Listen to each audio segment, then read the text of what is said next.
En fait, ce que je trouve fou, c'est qu'on est en train de s'habituer tous en France au recul de la liberté d'expression. Il y a une chaîne, en l'occurrence C8, qui va fermer. C'est une décision que je considère comme politique, qui va laisser sur le carreau plusieurs dizaines de salariés. Je crois que vous l'avez évoqué sur votre plateau il y a quelques instants. Et ça choque pas grand monde. Ça Donc choque la pas Patrick liberté Cohen. d'expression, évidemment qu'elle recule. Ça choque pas Patrick Cohen, en tout cas Jordan Bardella, qui dit que c'est pas une décision politique. Lui. On vient de le passer. Mais pour eux et pour les gens bien pensants, et notamment pour les gens de gauche, la démocratie et la liberté existent tant que vous êtes d'accord avec eux. Ouais. Tant que vous êtes d'accord avec eux, il y a liberté d'expression, il y a démocratie, il y a pluralisme.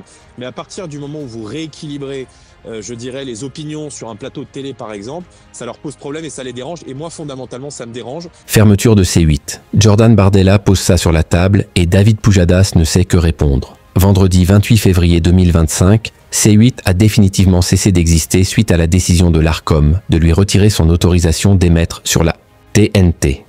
Lors de son passage sur l'antenne de LCI le jeudi 3 avril 2025, Jordan Bardella a évoqué cet événement face à David Pujadas. Le paysage audiovisuel français a connu un énorme bouleversement ces derniers mois. En effet, deux chaînes historiques de la TNT ont définitivement cessé d'exister. Il s'agit de C8 et de NRJ12. Pour rappel, les deux antennes avaient vu l'Arcom leur retirer l'autorisation de diffuser leurs programmes respectifs sur la TNT. Par conséquent, elles ont toutes les deux cessé d'émettre le vendredi 28 février 2025. La disparition de C8 et de NRJ12 va également entraîner un changement de numérotation des autres chaînes sur la TNT à partir du 6 juin 2025. Les chaînes parlementaires LCP et Public Sénat vont donc quitter le canal 13 pour migrer sur le canal 8. De son côté, la chaîne jeunesse Gulli va déserter son historique canal 18 pour récupérer le canal 12. Les fermetures de C8 et de NRJ12 vont complètement changer le visage de la TNT en parallèle. Un bloc regroupant toutes les chaînes info va être créé. BFM TV délaissera ainsi le canal 15 pour passer sur le canal 13, laissé vacant par LCP et Public Sénat. À partir du 6 juin 2025, c'est LCI qui sera diffusé sur le canal historique de BFM TV.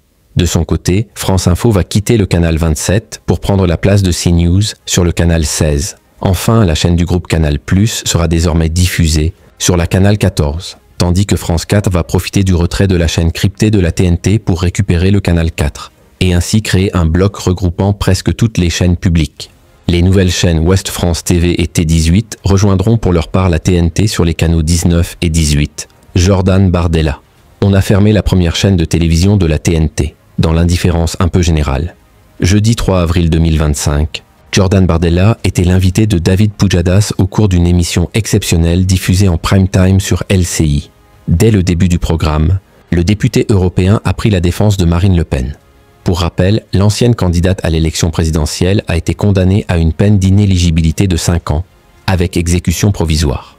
Dans le cadre de l'affaire des assistants parlementaires du RN au Parlement européen, point dénonçant ce verdict qu'il juge politique, et qui empêche Marine Le Pen de se présenter à l'élection présidentielle de 2027. Jordan Bardella a évoqué le cas de C8 sur le plateau de David Pujadas. En quelques jours, on a fermé la première chaîne de télévision de la TNT, dans l'indifférence un peu générale, a-t-il ainsi lancé. Ça a vraiment un lien ? Lui a alors demandé le journaliste. Pardon, c'est un fait, a immédiatement répliqué le député européen.